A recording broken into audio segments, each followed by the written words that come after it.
preparing to live stream the meeting. You should all get a message now saying that the meeting is live streaming. Yeah. Right, good evening everybody and welcome to this meeting of the Community and Safety Committee. My name is Sandy Saunders.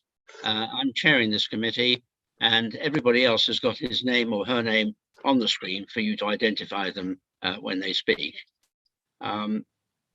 Firstly, are there any public questions, Clark? No.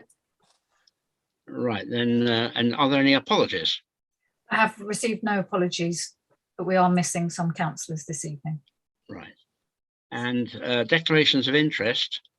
This is always a delicate one. Has anybody got any interest they feel they ought to declare? I mean, the only thing I possibly should say is that when it comes to the Queen's Platinum Jubilee, I have held her commission for 65 years.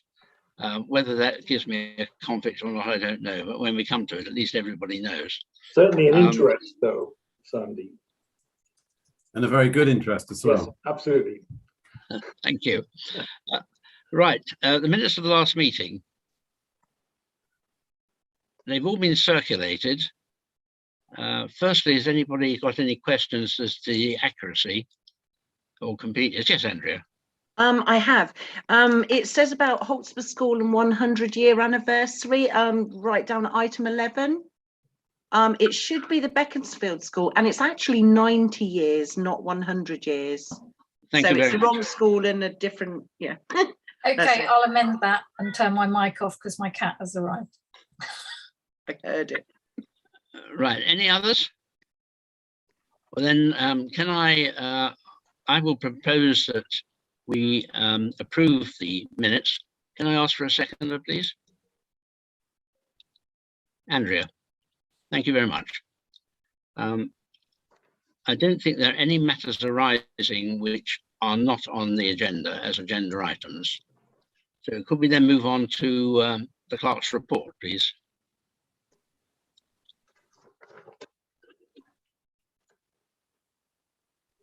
Clark, you're actually muted. I'll unmute.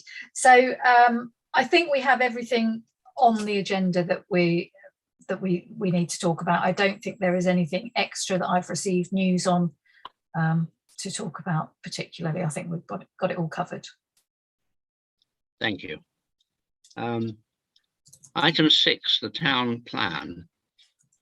Now, the town plan has been updated in draft form to the extent that anything that was on it that is no longer required has been deleted, and there are other technical amendments that have been made. As you see, the Buckinghamshire County Council is now the Buckinghamshire Council, and such like that. The district councils obviously have been deleted because they don't any longer exist. What I'd like to know was anybody got any questions about the town plan as it now stands, and particularly whether there are any additional items which you feel ought to be on it, which haven't been included.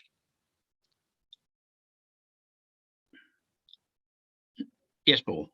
Yeah, I think just trying to understand what the process going forward is, depending on what your process is, I may have a question. Okay. Well, the process from here, basically, if there are no amendments that anybody puts forward, we will put this forward to the town council for approval at the next meeting, at the next town council meeting. Yes, Paul. On that basis, and I apologize, but I've been given the lateness of this being sent, which I think was last night, and me being out of action until about 10 minutes ago, I haven't had the chance to fully consider it. And I'm wondering, therefore, whether we could take some time to at least have had a chance to consider whether there are other things that need to be added. Well, I think it's a bit unfair for people to feel pushed to responding so quickly. What I'd rather do is to have any suggestions or additions, and then we'll consider when we've got them. We'll certainly by email see what other people and other members of the committee feel. If everybody agrees with whatever amendments are put forward, then we can take it with the clerk's advice to me as to the procedures. Otherwise, we can call another meeting of this committee. Yes, Clerk. First of all, I think Paul Henry had his hand up before, but I'm going to interject on the process thing. I'd be quite happy to sort of edit this if people want to send in their comments and amendments.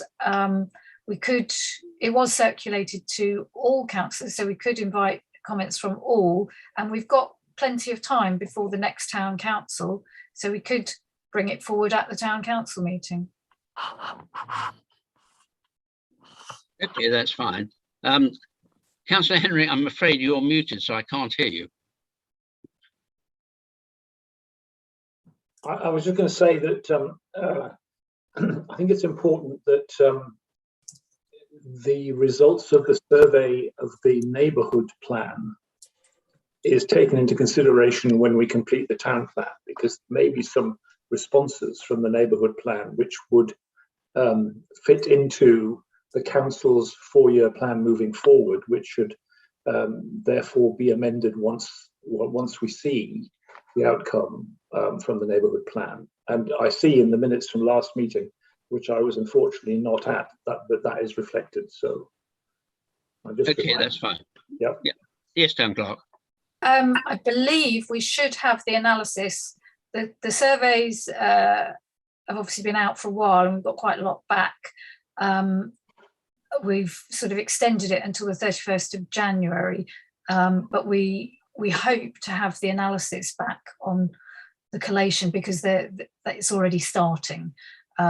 So we should have that by the town council, but we wouldn't be able to have it and then consider it against the town plan unless we have it earlier than I'm expecting it. But we could try. Okay, well, let's see how we go on that one. The next item 7 is the... Anita is contacting you, waving at you. Sorry, Anita. Anita, you're actually muted as well at the moment. Yeah. You're muted again.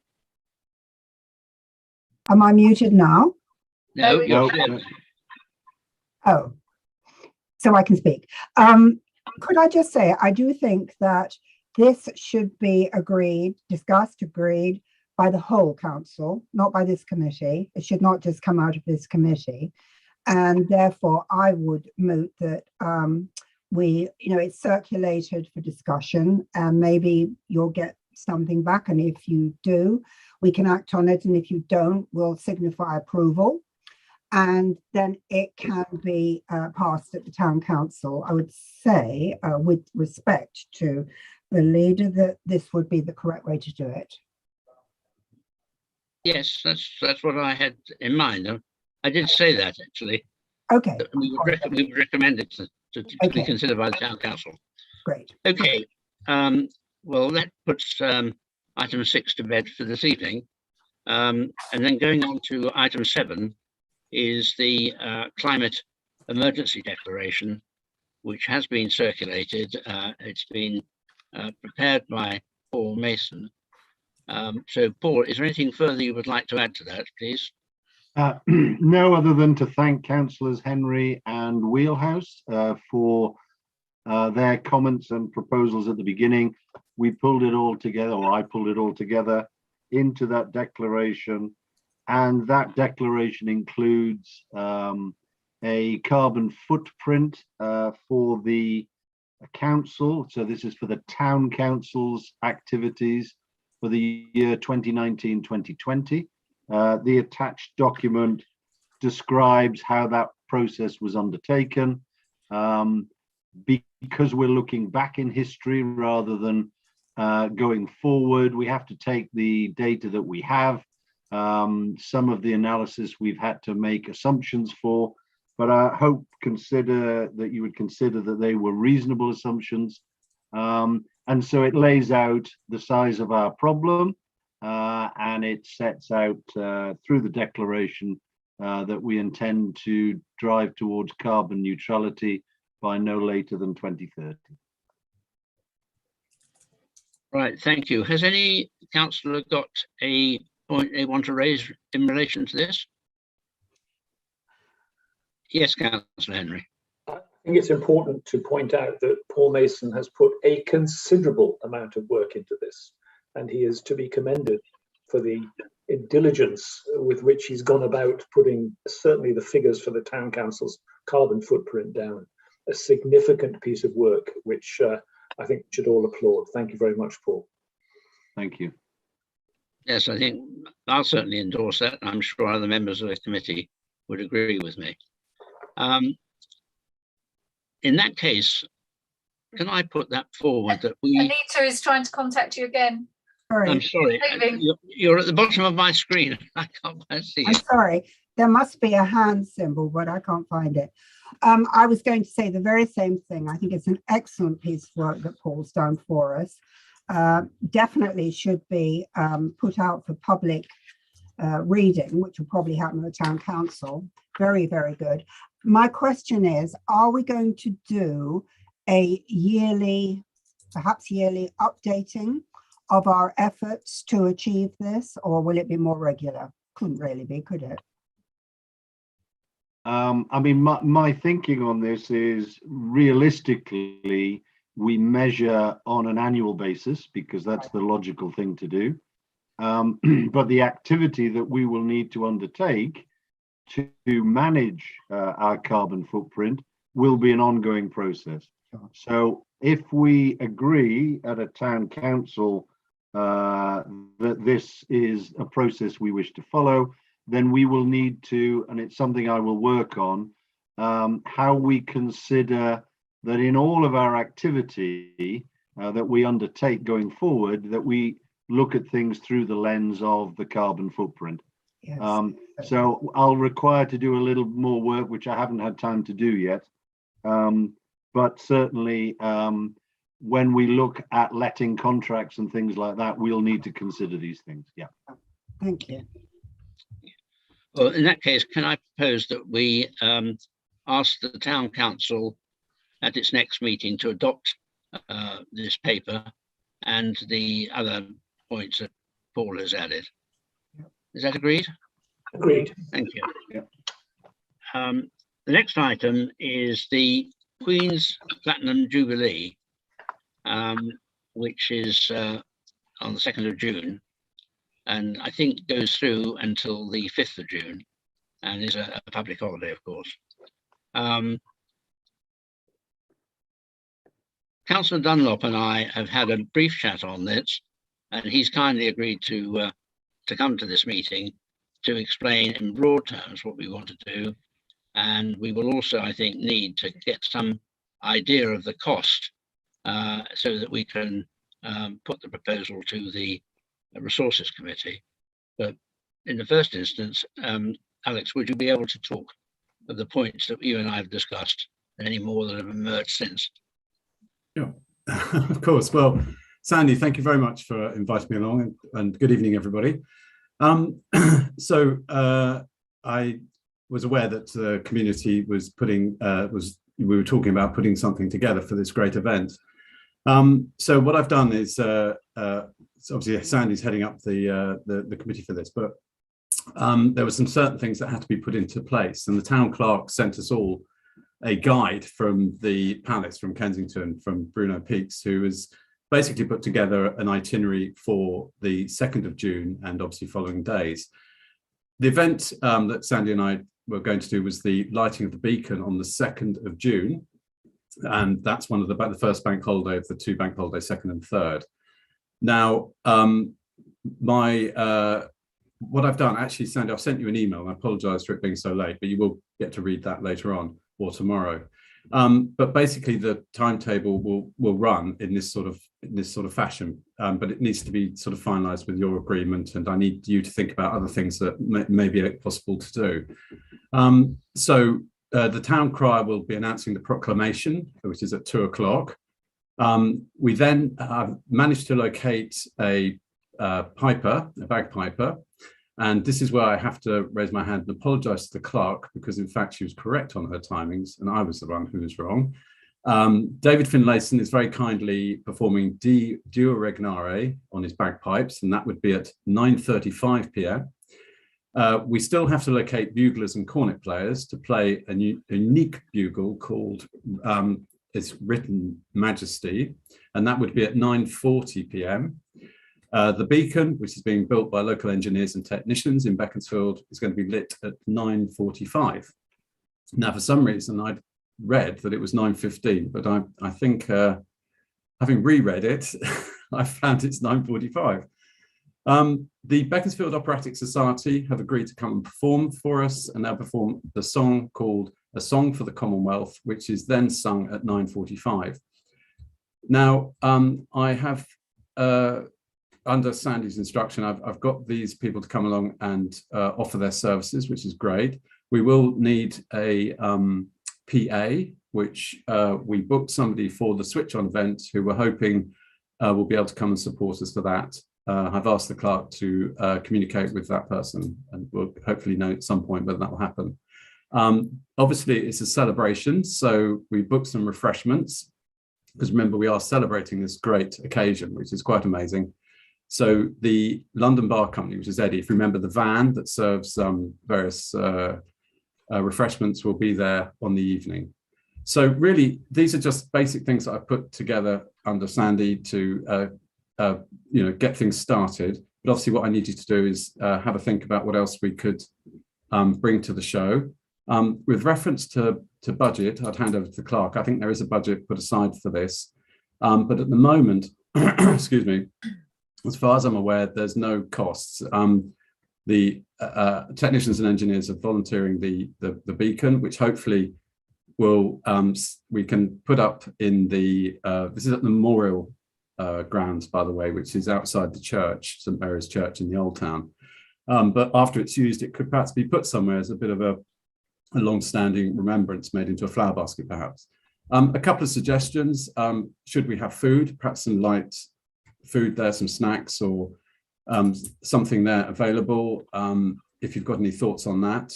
The clerk had a good idea when I spoke with her about this, that moving on from that event, there is a budget, but why don't we arrange some flags, maybe tablecloths, that we could offer out to residents to help them celebrate their street parties. Perhaps the wording Beaconsfield celebrating the Queen's Platinum Jubilee might be an idea. But there is a budget to do that, as opposed to actually putting lots into the actual event. We could perhaps give people things that they can go and take away with them and celebrate. But at the moment, Sandy, that's where we're at, as I spoke with you earlier. So any suggestions your committee have or any thoughts, then do share and we'll see what we can do. Yes, indeed. Are there any councillors who've got any thoughts that you'd like to air today? We have a bit of time, but obviously it would be helpful to start getting a move on in various directions. I certainly have got in mind talking to the schools as to what their ideas might be, as how they'd like to see their pupils celebrate with our help. And I have a suggestion about budget, but perhaps other people could talk and give any ideas that they have.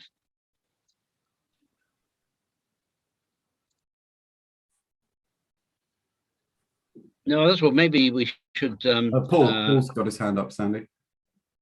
Okay, sorry, can you hear me? Yep. Sorry, can I say something, Sandy? Yes, of course. One of the real difficulties here will be trying to judge the attendance for an event like this. Clearly, we haven't had an event like this before, certainly not in recent memory. And I would imagine that this could be something which a lot of people might want to attend. So I would just suggest that we try and gauge from the public, from the residents, what sort of, find a way of finding out how many people might actually be attending, because I think it makes a huge difference if it's 100 people or it's 1,000 people. And I think we just need to think that through very carefully. So that would only be my consideration at this point. Yeah, I think it's a very good point too. I mean, there are blue sky thoughts that I've got.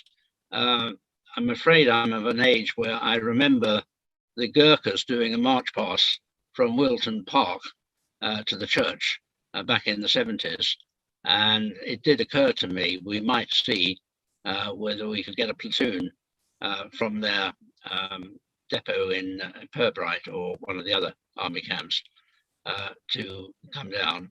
I also thought we ought to probably support the Air Cadets in doing a similar sort of thing, talking to the commanding officer, but I haven't been able to get in touch with her recently.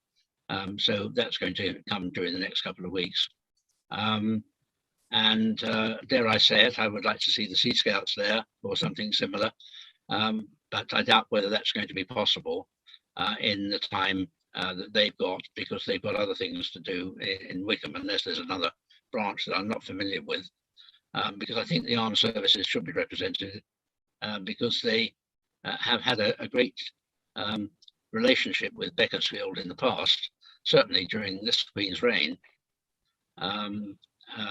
particularly obviously at Wilton Park, but also in other areas with the cadets.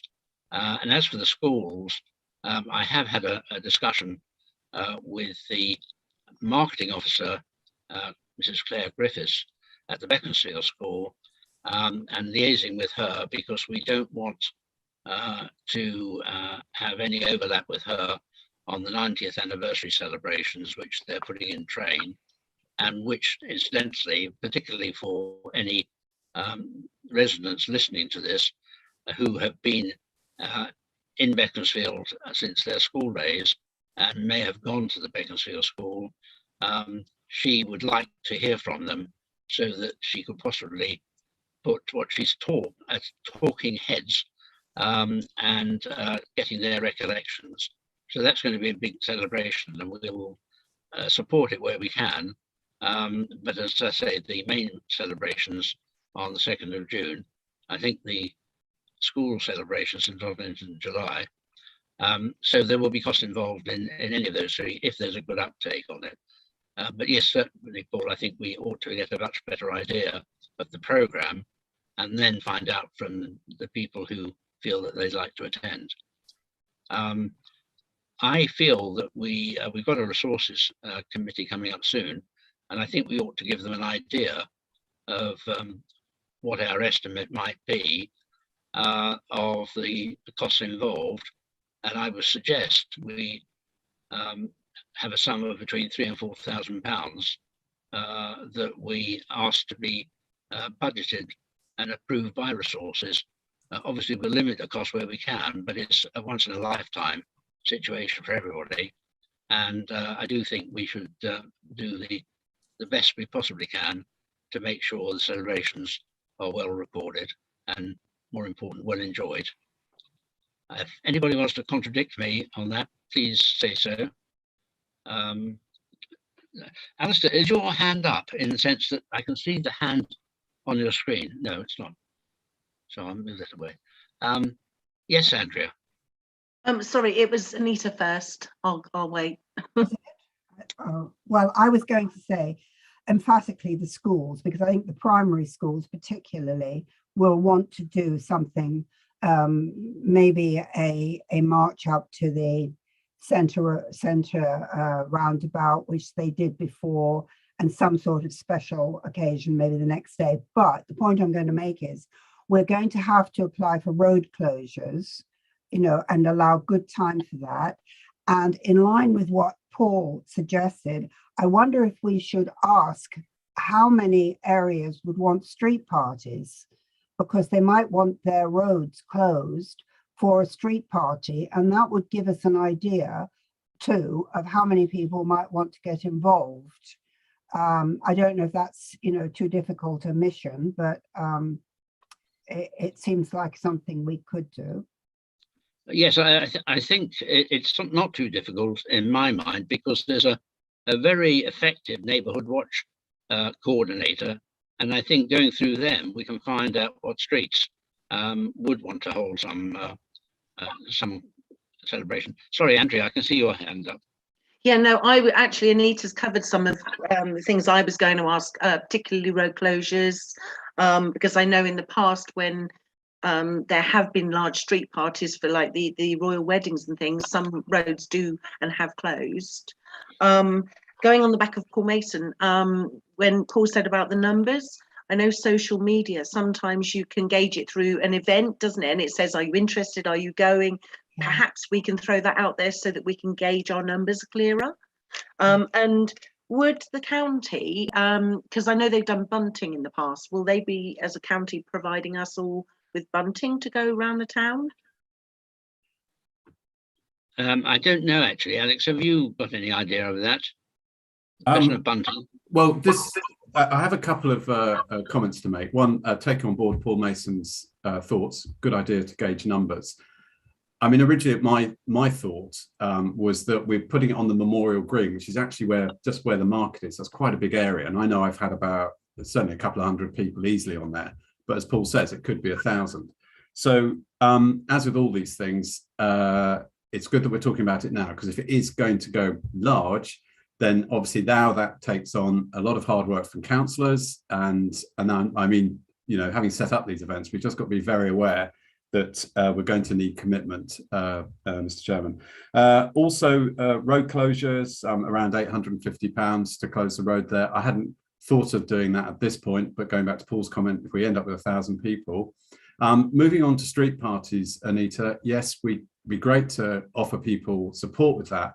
For my memories of street parties, and I've had a few, basically what happens is people just basically close their road and everybody puts their tables out, and do you know what? They lump it. And that's part of the spirit. You won't have somebody, screaming down the road. If they're celebrating something as fantastic as this, they just get on and do it. I think to try and offer road closures to 150 roads in Beaconsfield would be a mammoth task in hand. Reference to bunting, going back to the Clark suggestion of perhaps if we get some made up, some flags, we can offer them out. They can be collected at the town hall so people can go and have their celebrations, which will add to the community spirit.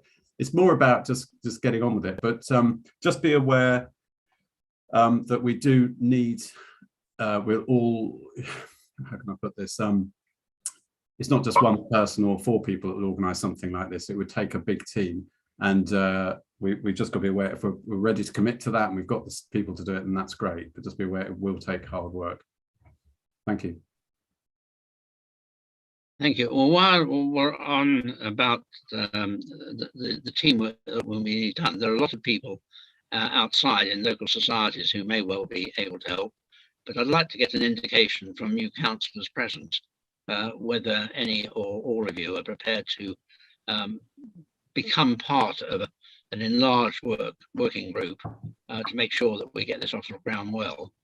I can see Andrea's hand up, whether that's volunteering or whether it's another point.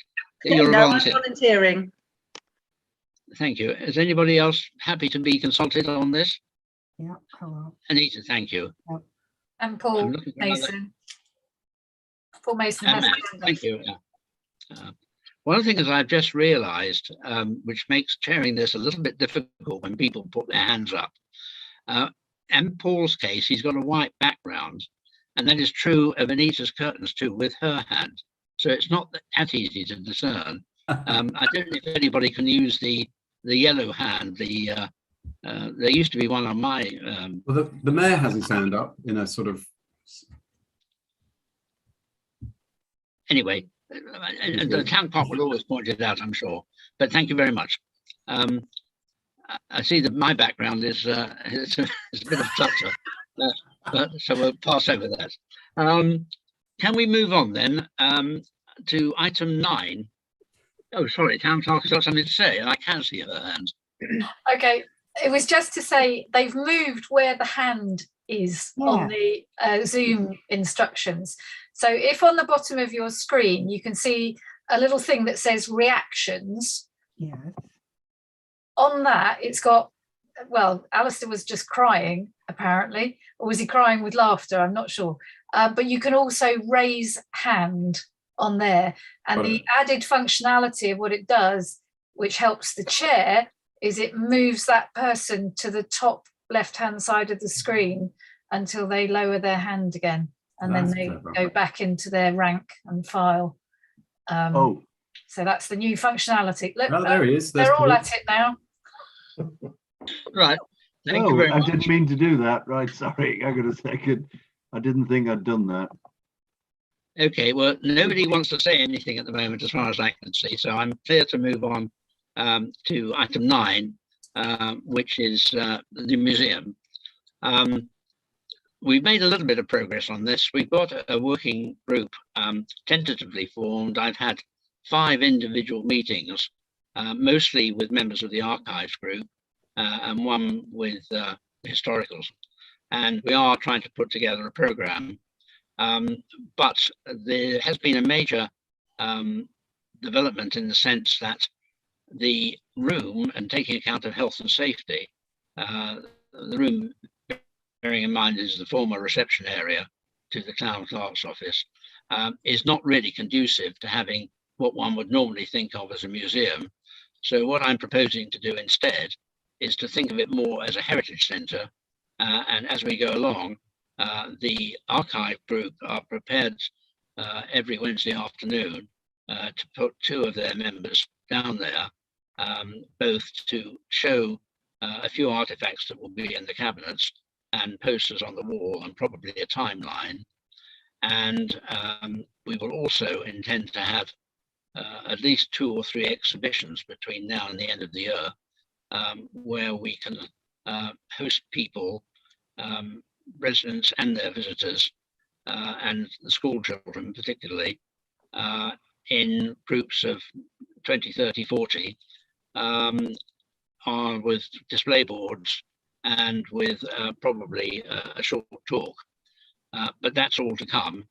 But I just wanted to mention that in terms of the description of what we're trying to do is much more the heritage than what most people would think of as a museum. Has anybody got anything to say on that, or can I just note those comments? Right, well, let's just note them for the minutes, and we'll move on to item 10, which is the community bus. Now, I know that Jeanette has done a lot of work on this and has produced a paper. I think you, Clark, can perhaps summarize the position as it is today.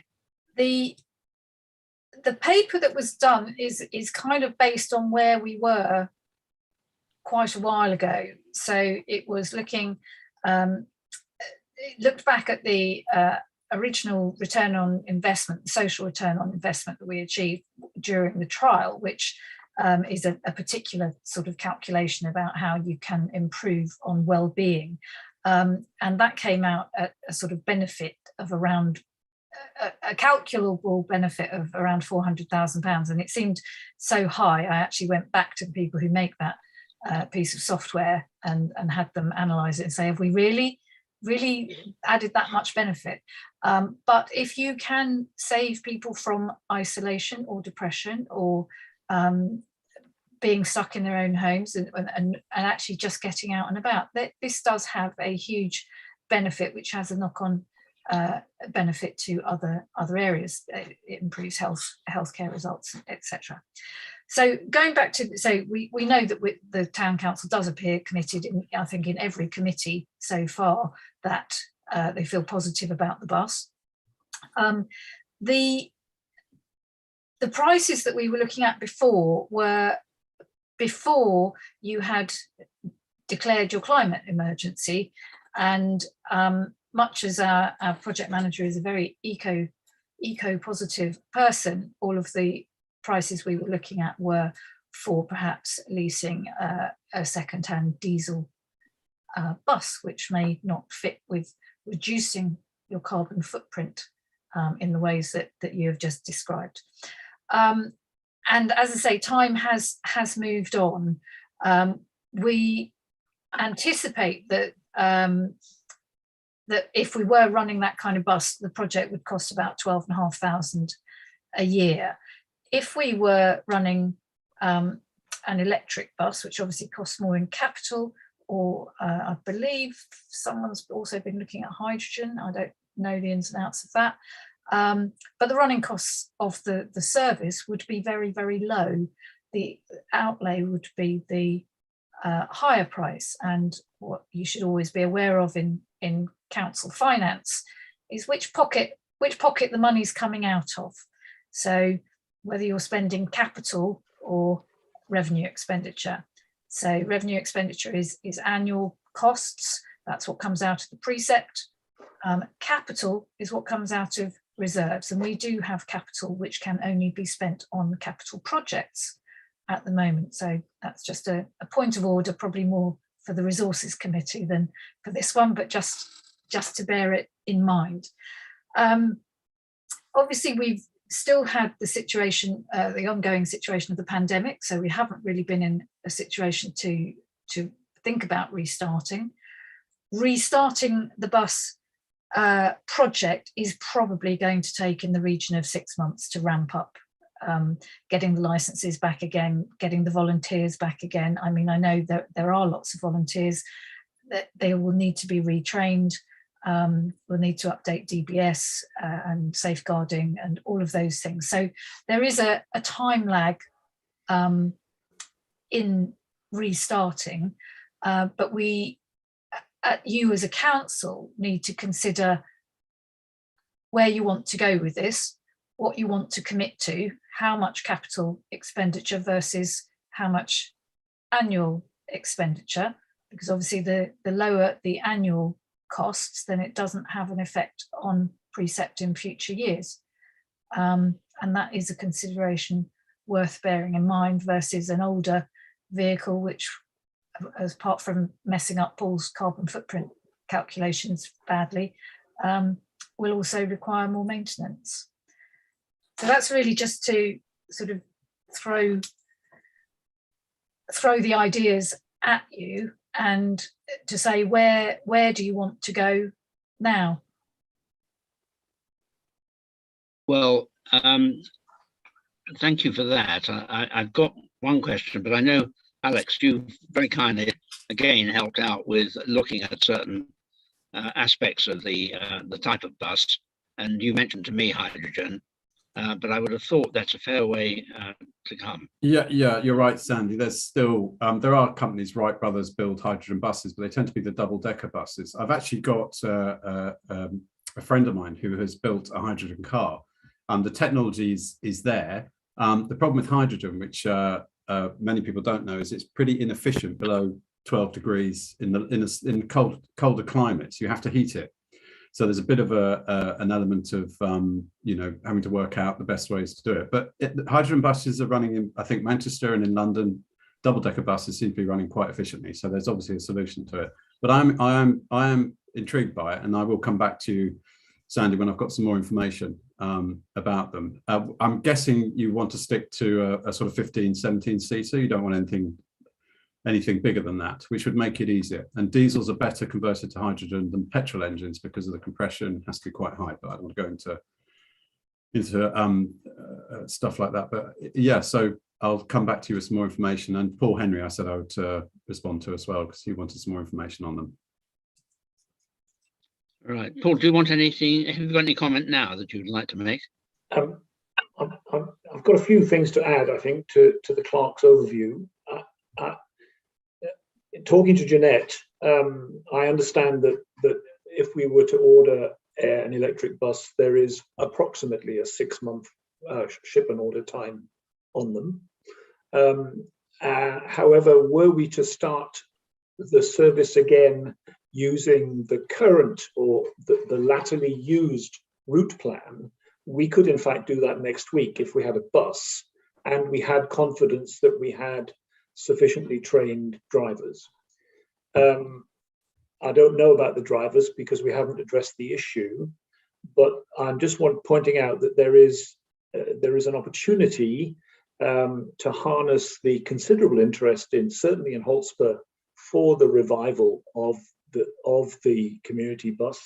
More so now because at the end of March the new medical centre opens, and certainly the newly planned bus routes, which have yet to be approved, include going into the medical centre to bring patients to appointments.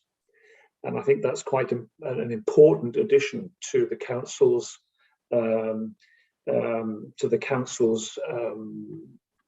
offering, if you will, to the citizenry. The old route, therefore, we could start straight away and use the drivers that are still in date, as it were. While doing so, we'd have to lease or rent a diesel bus, because that's the only thing that's available to us now, which would bridge the gap between now and such times as the newly purchased electric bus was commissioned, and the route plan, the new route plan, which includes the loop via Tesco and the other shops down in Loudwater, which is of great demand, is put in place. I personally think that we should go ahead as soon as possible, even if it means rejuvenating the old route, in order to take advantage of the impetus that is there, and also to give our drivers, because if we wait another 6 months, we'll have to train everybody again. The costs of doing the bus on a temporary basis for 6 months with a leased diesel bus would be quite small, I think. So that would be my recommendation, to not wait rather than suspend the whole thing for another 6 or 7 months until the electric bus came. Anybody else got any comments in relation to what Paul has just said? Yes, Paul. Councillor Mason. Yeah, I think we should also be guided by the neighbourhood plan questionnaire as well. We did have a specific question in there, and I think, I don't have the numbers in front of me, but I think there was certainly quite a strong response, positive response, towards the community bus. So I think to reinforce, we've certainly got some evidence, because I think when you look at the proportion of residents who have completed the questionnaire is relatively good, I think, for a questionnaire like this. I think it's strong supporting evidence that the residents would like the community bus. Anybody else got a comment? I believe, Mr. Chairman, that at the town council recently, we in principle agreed to re-implement the community bus. It's already been agreed. It's just the model that we use to implement it has yet to be decided. Yeah. Sorry, Councillor Pike. I think Councillor Cranmer was first. Councillor Cranmer. Yes, okay. Am I muted or unmuted? No, you are. That's clear. Okay. Basically, we do have to decide. I agree with everything that's said, but we do have to decide whether we're doing a revenue project or a capital project. That is really important, because we're starting off here with a revenue project, and I take it that it isn't going to cost a great deal for a 6 months rental of a diesel bus and operating costs. If it was half of the year, it would be 6,000, and we can do that. But we couldn't do that consistently on revenue, because as the clerk pointed out, this will have an effect on our precept, and that would not go down well with our residents when they know we have capital reserves. So can we do two things together? Can we adopt the plan of doing a revenue project for 6 months, as you suggest? And can we consider the capital project, which is the ordering of an electric bus? And we don't have to have it in 6 months. We could have it in a year, but at least we need to agree the principle. Otherwise, we're going to be constantly going on with revenue. And I happen to know that revenue grants, as issued from the Unitary Council, are going to fade away. So this will be out of our revenue. So I just put it to you that maybe we should do the two things together, but whatever you think. Thank you. Alistair, were you just pointing out that Councillor Cranmer wanted to have a word, or have you got a word as well? No, I'd like to basically endorse what Anita has just said, but also I hadn't realised until I discussed this with Paul Henry recently that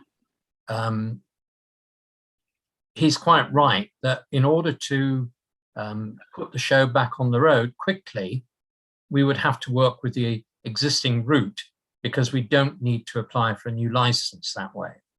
And I think that if we don't do it soon, we won't do it, basically. So I think we really need to find the resource and also find the drivers to support an early restart. And I think that what I'm hearing is that we probably would get more take up as soon as we can change the route, but we need to get everybody back on board that the whole thing is up and running again in order to re-energize the interest locally. And I think, as was mentioned by Paul Henry a moment ago, the opening of the medical centre, which I believe is going to be at the beginning of April, is a very timely moment to try and bring this on board, not only for the obvious reason there, but for the secondary reason, which is clearly probably the most important, which is for safety in that area. Because if we can move some people in and out of the medical centre without crossing roads and without extra vehicles being involved in the immediate area, then that will help.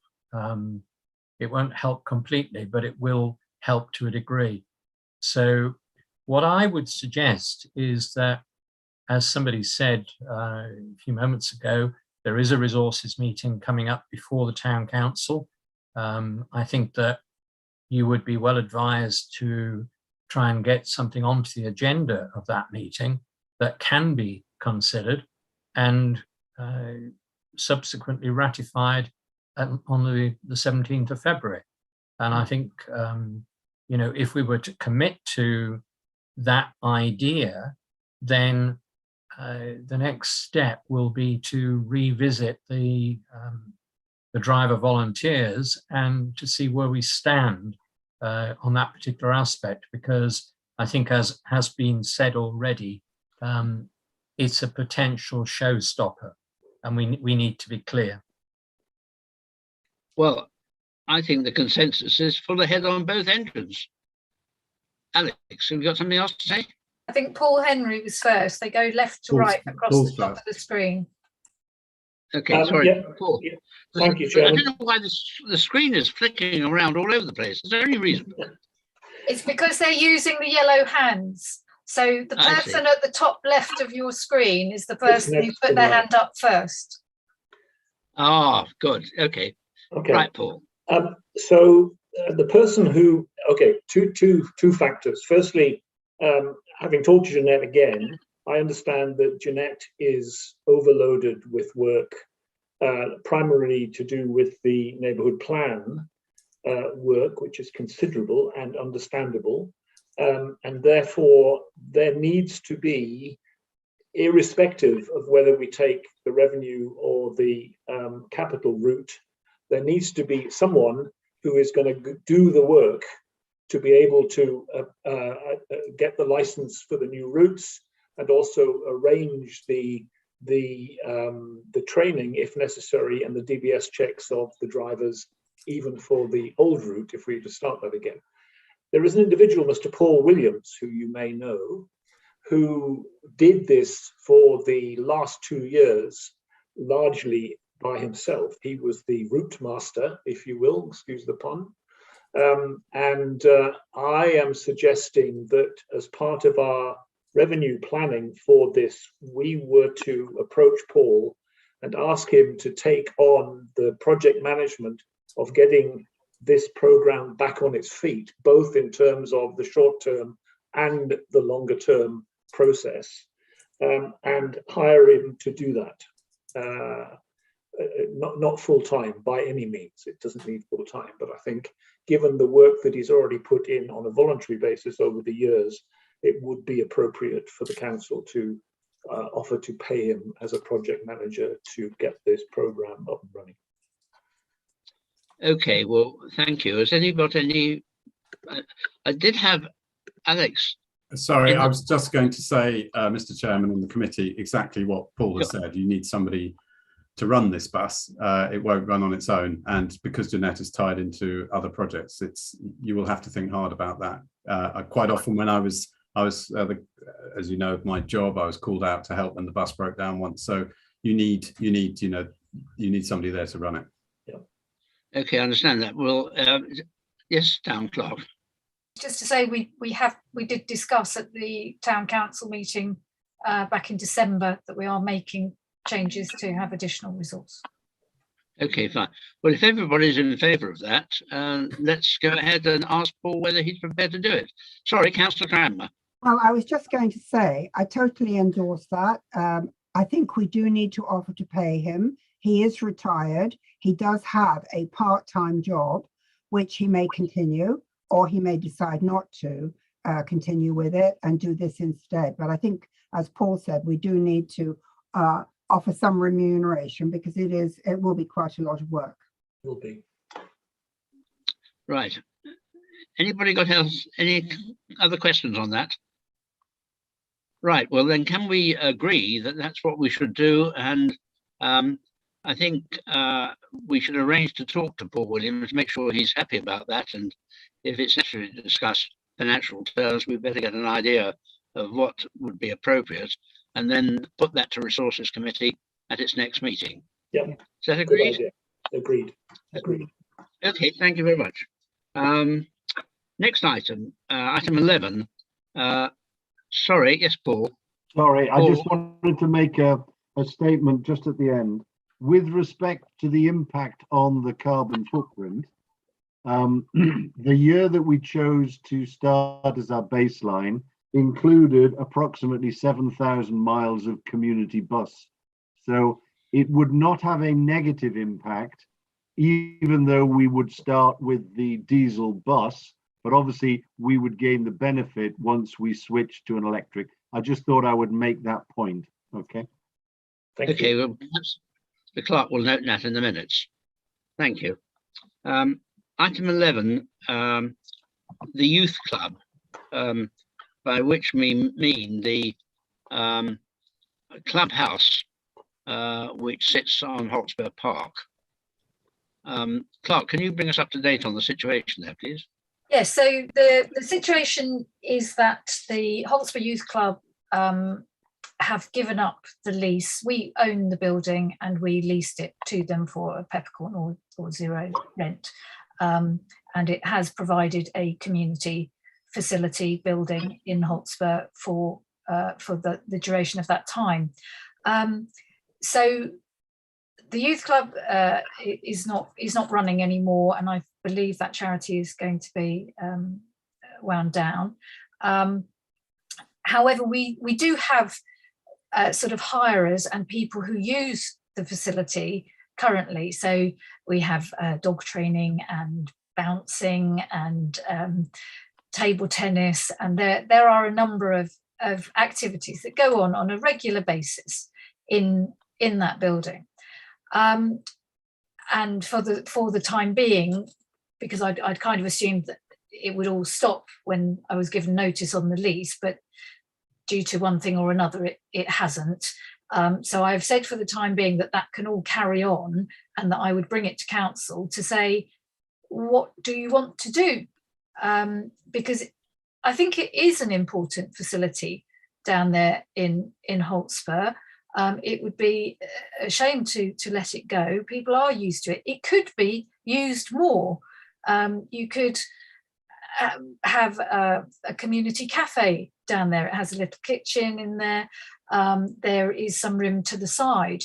I don't know if anyone has ever looked at things like the men's sheds project.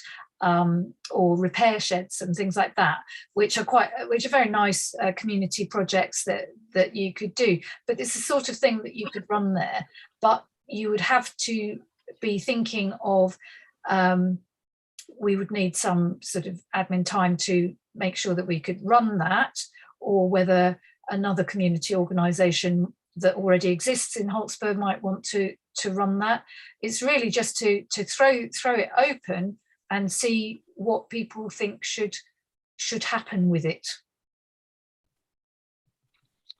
Right. Well, we've got members from the Hotspur ward on this committee. I mean, Councillor Henry, you are representing the Hotspur ward. Have you got any thoughts on that? Very much so. I think it has over the years provided an extremely beneficial asset to Hotspur, not only to Hotspur, also to the wider Beaconsfield, because some of the users there are not just Hotspur users. I know myself, I've hired it on several occasions for Beaconsfield-wide organisations. Unfortunately, the building is quite old and dilapidated now, though. It's not in its best condition, and we haven't spent any money on it for many, many years.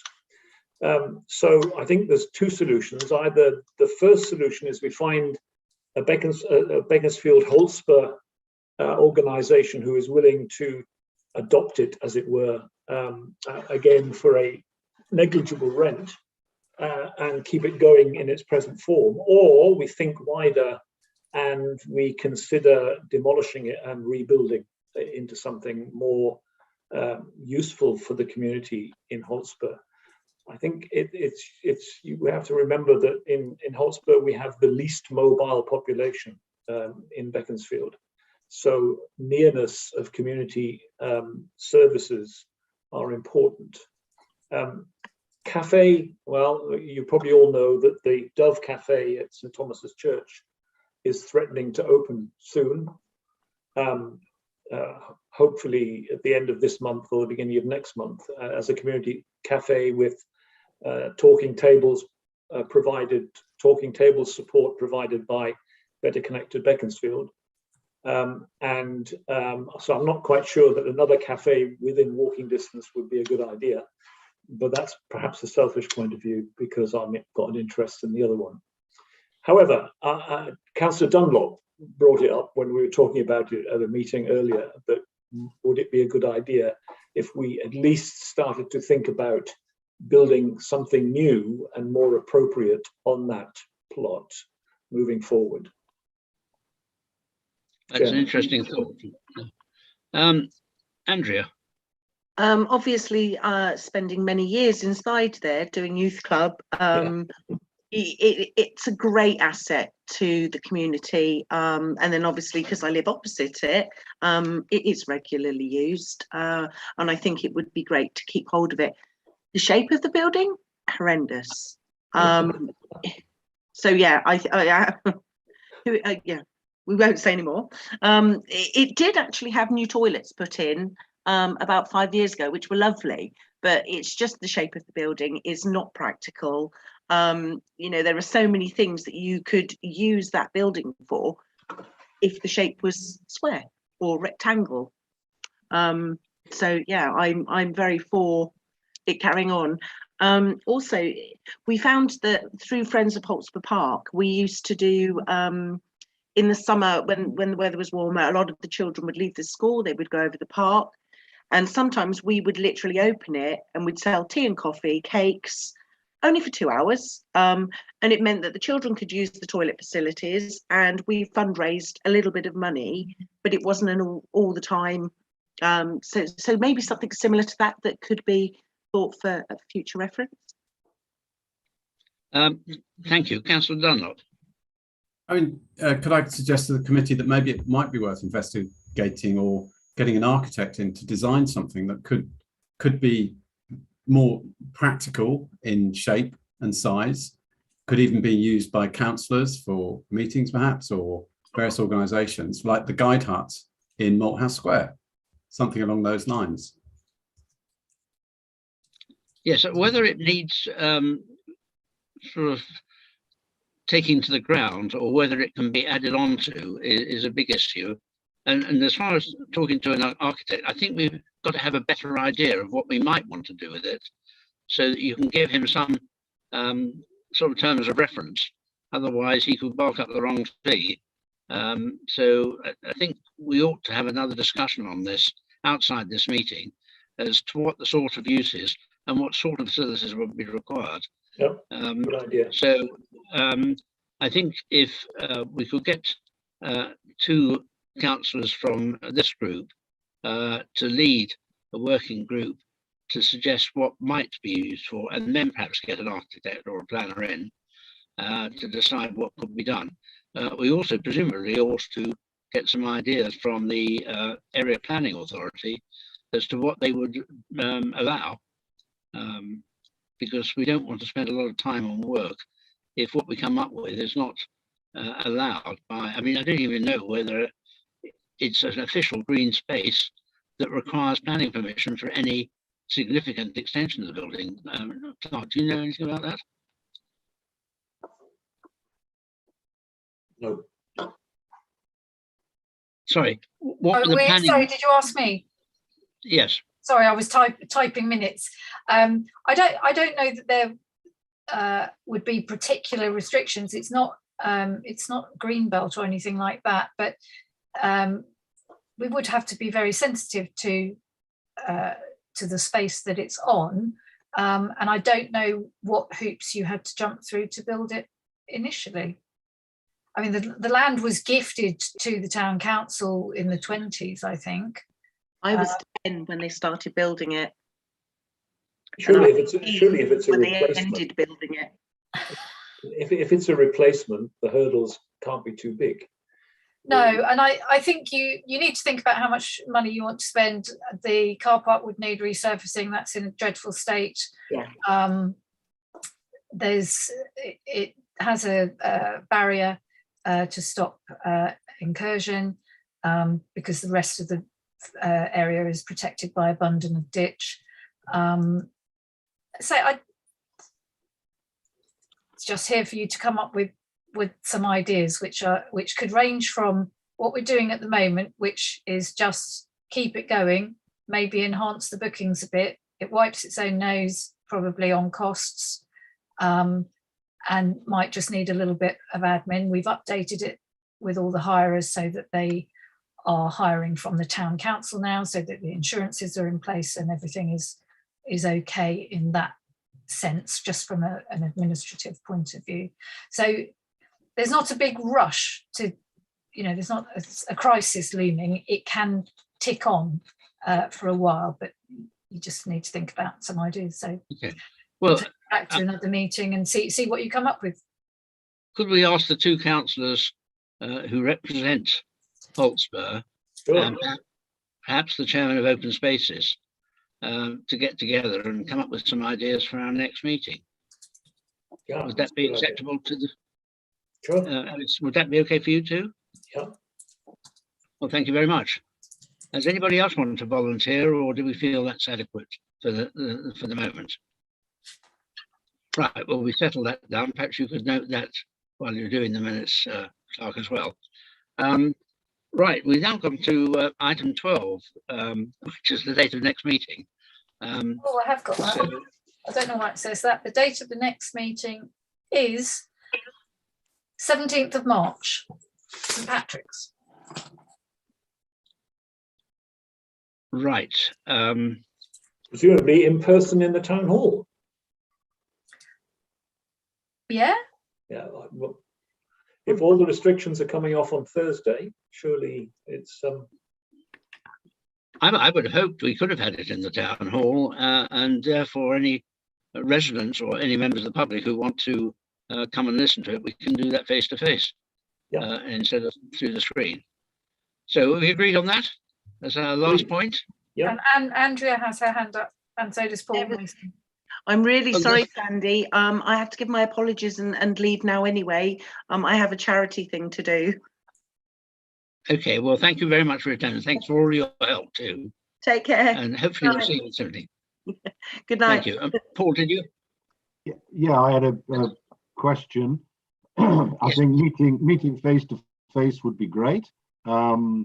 As we talked about the youth club, it did make me think about what a great opportunity in the future that we might actually hold some meetings down in Hotspur, which would make it a lot easier for Hotspur residents to attend in person. So here's a suggestion: could we meet in the youth club that night? With that, I don't know if we're allowed to do that, Clark, but as it's a council property, maybe you might like to comment on that. I think we could, balance Alistair's gavel on the table tennis table, set the councillors up on the bouncers. There's little mini trampolines. I don't think there are desks. I don't know. There are tables, but I don't know how many chairs there are. I'd have to check. No, I think it's a perfectly reasonable suggestion. Sorry, I'm just making a joke, but I think it is very reasonable. As a member of the youth club trustees and spent a lot of time in there. It's a shame Andrea's gone, but my view is that it would not be practical. And certainly it would be an awful squeeze, even if we could get the council in there, which would be difficult, to get the public in there as well. So I don't think the 17th of March would be convenient. And my own view is that I think it's an excellent view to think of extending the building into a more rectangular shape, probably keeping what we've got there as well, just going further east, and aim to have the meeting in Hotspur as soon as the building is ready for us. But that's my own view. Alistair Pike, you've got your hand up. Paul Henry was first, I think. Paul, sorry, I've got 3 hands up, all on the top line. Yeah, but Sandy, it's the leftmost hand was they are in order of who registered first, from left to right. Okay. Thank you. You can. Okay, I was going to say, and it's a bit of a fanciful thought, but depending on the outcome of the upcoming negotiations on the future of the town hall, maybe we could move the town hall to Hotspur and put it in place of the centre and just build a new building there. Just a thought. Okay, well, we'll note that thought. Thank you. Alistair. Well, I was just going to give you a little bit of amusement by way of entertainment and telling you that I'm an awesome tennis table player. And if anyone wants to take me on, you're most welcome to, but you'll probably go home feeling very embarrassed. Well, I don't think we need to note that in the minutes, but thank you. We'll all remember that. Anita. I was just going to say, before March the 17th, after our Hotspur councillors have had their think about the future activities at the youth club, could we maybe just have a brief visit? And then on the 17th, we'll all be much better informed. Good idea. Yeah. Right, fine. Yeah, I I'll mean, arrange something along those lines. Okay. And I think there is coffee facilities, as Andrea said, so it might be nice to have coffee and biscuits, or even perhaps something a little bit more stimulating. Yeah. Well, depends what time of day, Sandy. Okay. Morning's good. Well, I'll leave that for the clerk to organise. There is no other business that we've got on the agenda. So thank you very much for your attendance. Thank you very much for the ideas you put forward.